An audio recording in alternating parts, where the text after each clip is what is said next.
Kembali belajar bersama Bu An, patut kita bersyukur kepada Tuhan anak-anak, karena pada kesempatan kali ini kita bisa bertemu dalam pembelajaran matematika. Materi ini untuk anak-anak ibu yang kelas 7, bab 5 bangun datar, soal ringkasan, ada di halaman 190 sampai dengan 191. Baik, ibu langsung membahas.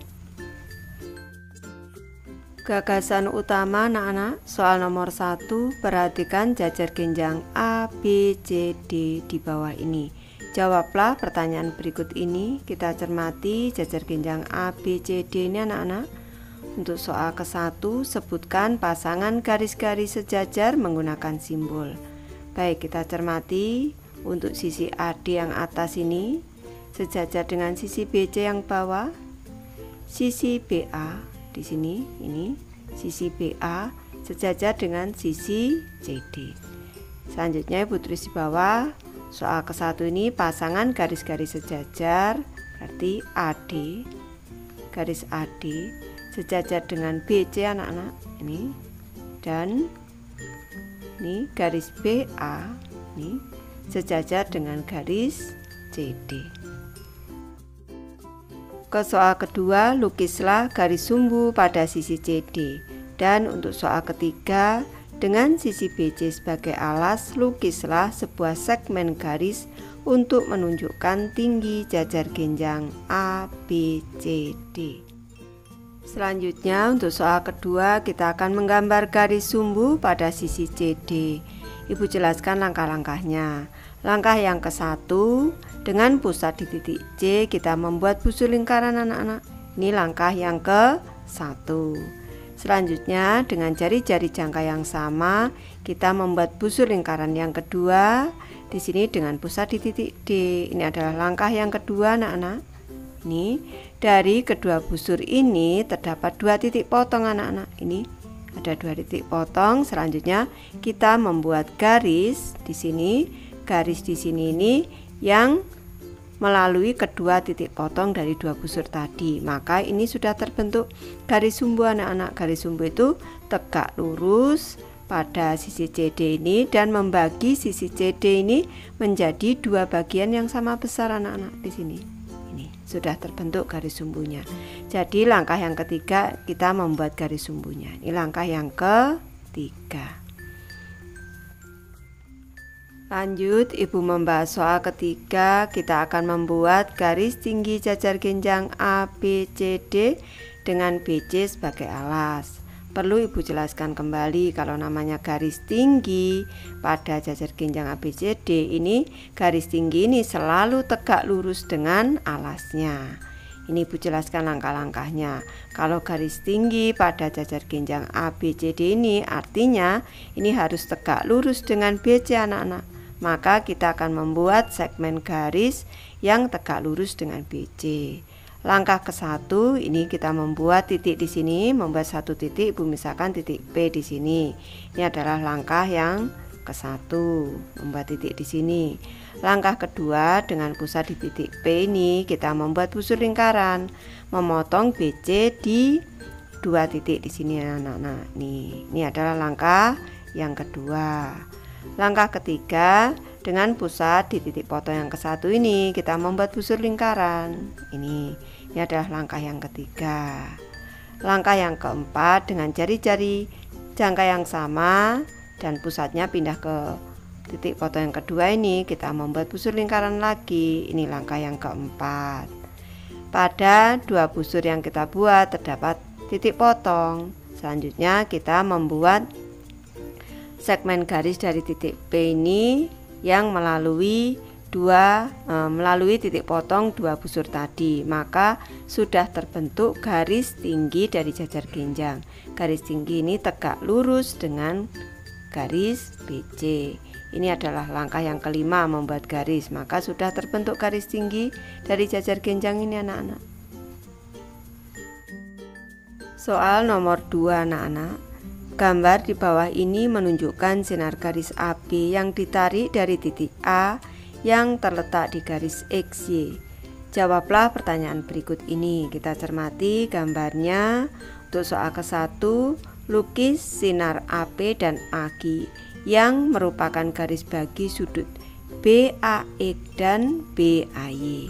Untuk soal kedua, hitung besar sudut PAG.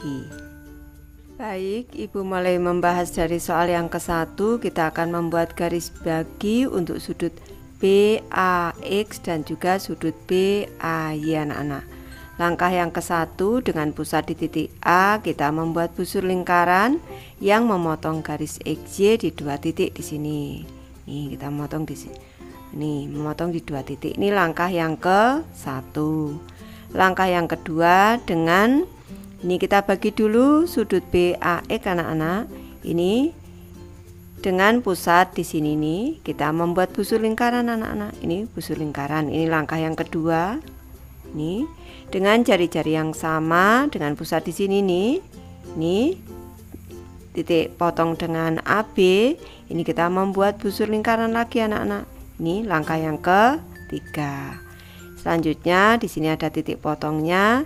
Dari titik A kita membuat garis yang melalui titik potong tadi. Ini kita sebut garis AP, sinar garis AP. Maka sudut BAX sudah terbagi menjadi 2. Ini garis baginya menjadi 2 sama besar. Di sini dengan di sini sama besar. Nanti anak-anak harus membuatnya tepat.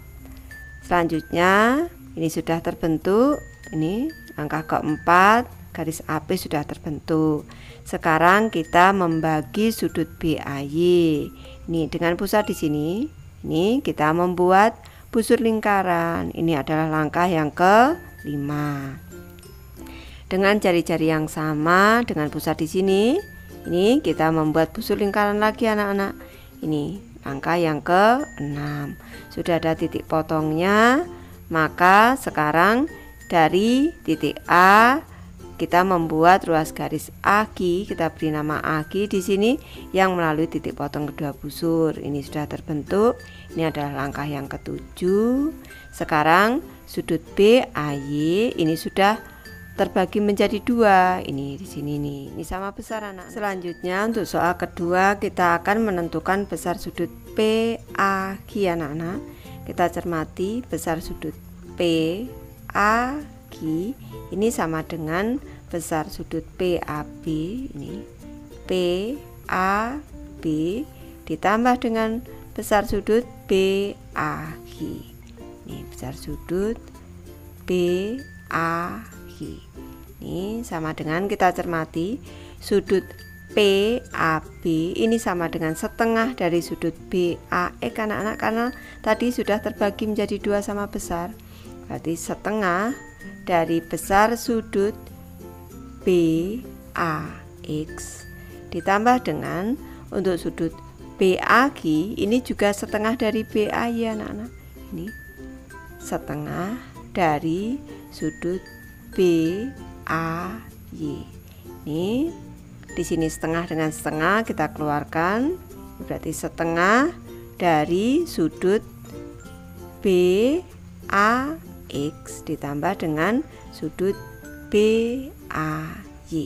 Nih, sama dengan, kita cermati sudut BAX ditambah dengan BAY ini merupakan sudut lurus anak-anak. Ini merupakan sudut lurus, besarnya adalah 180 derajat. Berarti sudut BAX ditambah BAY 180 derajat. Maka besar sudut BAG sama dengan setengah dikali 180 derajat sama dengan 90 derajat. Soal nomor 3 anak-anak, segitiga DBE merupakan bangun geometri yang dihasilkan ketika segitiga ABC diputar 90 derajat berlawanan jarum jam dengan titik B sebagai pusat. Seperti ditunjukkan pada gambar di bawah ini. Gambarlah segitiga FGH yang merupakan hasil refleksi segitiga ABC terhadap garis L sebagai sumbu pencerminan. Kita cermati segitiga ABC-nya dan juga garis L anak-anak. Ibu bahas satu persatu. Baik, Ibu membahas dari soal yang pertama, yaitu kita akan memutar atau merotasi segitiga ABC ini 90 derajat berlawanan arah jarum jam dengan pusat di titik B. Di sini Ibu mulai dari titik A, kalau kita putar, kita rotasi 90 derajat berlawanan arah jarum jam dengan pusat di titik B, maka menghasilkan titik D yang ada di sini anak-anak. Titik D di sini. Selanjutnya titik C di sini nih, kalau kita putar 90 derajat berlawanan arah jarum jam, ini akan membentuk titik E yang ada di sini. Sedangkan untuk titik B tetap anak-anak, karena sebagai pusat rotasi, maka terbentuk segitiga DBE. Kalau kita hubungkan titik-titiknya, terbentuk segitiga DBE yang berwarna biru ini. Selanjutnya untuk soal kedua, kita refleksi anak-anak segitiga ABC ini dengan garis L sebagai sumbu pencerminan. Ibu mulai dari titik A, kita buat titik-titiknya dulu. Ini dari cermin jaraknya 1, 2, 3, 4 ke kiri berarti ke kanan 1, 2, 3, 4 terbentuk titik F di sini. Selanjutnya titik B 1, 2, 3, 4, 5, 6 berarti 1, 2, 3, 4, 5, 6 ke kanan. Ini titik G. Selanjutnya untuk titik C, ini ke kiri 1 berarti sini ke kanan 1. Titik H sudah ketemu. Kita hubungkan titik-titiknya anak-anak FGH ini, maka terbentuk segitiga FGH sebagai hasil pencerminan dari segitiga ABC dengan sumbu pencerminan adalah garis L. Soal nomor 4. 4 segitiga siku-siku sama dan sebangun diberikan pada gambar di bawah ini. Sama dan sebangun artinya kongruen anak-anak. Titik O adalah titik tengah segmen garis AC, kita cermati letak titik O di sini, dan garis L merupakan bisektor tegak lurus dari segmen garis CD. Ini segmen garis CD, ini bisektornya garis L ini anak-anak. Jelaskan bagaimana transformasi berikut ini dilakukan. Baik, ada 3 soal, Ibu bahas satu persatu. Untuk soal ke-1, transformasi segitiga ABC menjadi segitiga CFA dalam satu gerakan. Ini segitiga ABC, ini menjadi segitiga CFA dalam satu gerakan. Caranya adalah kita rotasi simetri titik dengan titik O sebagai titik pusat rotasi. Tentu anak-anak masih ingat kalau rotasi simetri titik berarti ini dirotasi 180 derajat anak-anak. Ini baik itu berlawanan arah jarum jam atau searah jarum jam, ini hasilnya sama. Ini dari titik A, ini dirotasi simetri titik, ini ke titik C. Selanjutnya dari titik B, ini dirotasi dengan simetri titik ke titik F di sini. Selanjutnya titik C dirotasi simetri titik ke titik A. Maka terbentuk segitiga CFA. Ini berarti transformasinya adalah rotasi simetri titik dengan titik O sebagai titik pusat rotasi. Selanjutnya untuk soal kedua, transformasi dari segitiga ABC menjadi segitiga FED dalam satu gerakan. Ini Ibu koreksi untuk segitiga FED, ini posisinya harusnya seperti ini anak-anak. Posisinya sejajar dengan segitiga ABC. Ini Ibu koreksi, ini terlalu ke bawah. Jadi caranya kita refleksi dengan garis L sebagai sumbu refleksi. Nih garis L ini kita cerminkan segitiga ABC ini kita cerminkan dengan sumbu pencerminan garis L, maka terbentuk segitiga FDE atau FED yang ada di sini. Untuk soal ketiga, transformasi segitiga ABC menjadi segitiga FED dalam dua gerakan. Baik, caranya translasi dengan arah dari A ke F. Ini translasi kita geser, berarti dari A ke F di sini, dari A ke F. Jadi dari A ke F B ke C, selanjutnya C ke D, maka terbentuk segitiga FCD di sini. Selanjutnya lalu refleksi dengan FD. FD-nya ini sebagai sumbu pencerminan anak-anak, FD sebagai sumbu pencerminan ini, maka akan terbentuk segitiga FED. Digeser sepanjang AF, selanjutnya dicerminkan dengan sumbu pencerminan FD. Sudah terbentuk segitiga FED anak-anak. Soal nomor 5, sebuah segitiga ABC yang terletak pada bidang kartesius dengan koordinat titik sudut untuk A 1,2, B 4,1 dan C 3,3. Untuk soal ke-1, lukislah segitiga DEF yang merupakan hasil translasi atau pergeseran segitiga ABC sejauh 3 satuan ke kiri dilanjutkan dengan 2 satuan ke atas.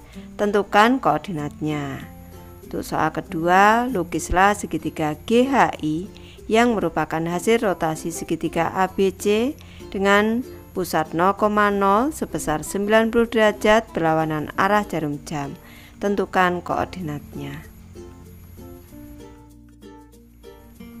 Baik, Ibu membahas dari soal yang ke-1 anak-anak. Ini untuk soal yang ke-1 kita akan melakukan translasi pada segitiga ABC ini dengan 3 satuan ke kiri dan juga 2 satuan ke atas. Dari titik A ini 3 satuan ke kiri, 2 satuan ke atas di sini membentuk titik D.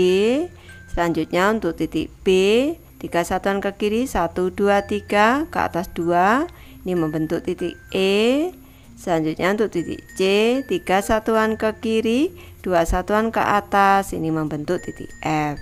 Kalau kita hubungkan ketiga titik ini DEF membentuk segitiga DEF di sini. Untuk koordinat ini pada segitiga DEF. Ini untuk segitiga DEF, maka koordinat titik D ini, koordinat titik D kita cermati di sini adalah negatif 2, 1, 2, 3, 4, negatif 2,4 anak-anak. Negatif 2,4. Untuk titik E ini kita cermati titik E di sini ini 1,3 anak-anak, titik E 1,3 koordinatnya. Dan untuk titik F ini kita cermati koordinatnya adalah 0,1, 2, 3, 4, 5 0,5. Selanjutnya untuk soal kedua Ibu bahas, ini kita diminta untuk merotasi segitiga ABC ini 90 derajat berlawanan arah jarum jam. Kalau Ibu beri kuncinya terlebih dahulu suatu titik, ini X, Y. Kalau dirotasi, ini dirotasi dengan pusat rotasi di titik O, ini 90 derajat berlawanan arah jarum jam berarti plus 90 derajat, maka menjadi min YX anak-anak. Ini min YX. Berarti kalau kita gunakan rumus untuk memudahkan kita membuat gambarnya, maka kalau titik A ini, titik A itu koordinatnya tadi 1,2, maka hasil rotasinya adalah titik G tadi anak-anak, titik G ini adalah min YX berarti minus 2,1. Nih. Selanjutnya untuk titik B dengan koordinat 4,1, maka ini untuk titik H hasil rotasinya berarti min YX berarti minus 1,4. Dan untuk titik C di sini dengan koordinat 3,3 anak-anak. Ini 3,3. Maka untuk hasil rotasinya titik I ini minus 3,3. Nih, kita cermati. Ini titik-titiknya untuk G minus 2,1, H minus 1,4, dan untuk titik I di sini minus 3,3. Kalau kita hubungkan, ini membentuk segitiga GHI. Titik A di sini ini rotasinya 90 derajat ke titik G, untuk titik B ke titik H di sini, dan untuk titik C di sini ke titik I di sini. Ini sudah tepat, sudah terbentuk segitiga GHI. Jadi untuk koordinat G ini titik G, koordinatnya minus 2,1. Untuk titik H ini minus 1,4, dan untuk titik I ini koordinatnya minus 3,3. Baik, Ibu sudah selesai membahas materi ini. Terima kasih anak-anak sudah menonton. Semoga ini bermanfaat membantu anak-anak belajar. Terima kasih.